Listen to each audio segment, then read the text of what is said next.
Kepala Staf Baru Militer Israel Eyal Zamir dilaporkan telah memperingatkan pemerintah Israel soal krisis tentara Zionis di medan perang Gaza. Zamir menyebut kekurangan tentara dapat membatasi ambisi perang Tel Aviv di jalur Gaza.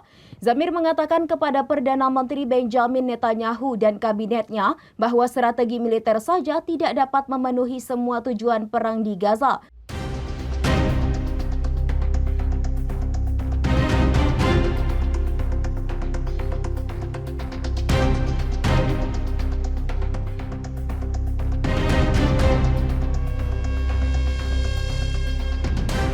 Dalam sebuah cuitan yang ditayangkan Palestine Chronicle, Zamir juga menyebut bahwa Hamas tidak mudah dikalahkan dan pasukan cadangan sudah kewalahan.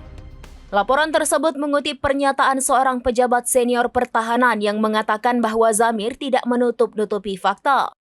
Dilaporkan juga terdapat keengganan tentara Israel untuk berperang. Lantaran hal tersebut mereka anggap atau gambarkan sebagai kegagalan masa lalu. Laporan tersebut juga menunjukkan bahwa 18 bulan setelah serangan di Gaza, Hamas terus menguasai sebagian besar jalur Gaza. Dan sambil membangun kembali perjuangan Gaza yang mana masih memiliki sekitar 20.000 pejuang seperti yang disampaikan intelijen Israel.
Download Tribun X sekarang, menghadirkan lokal menjadi Indonesia.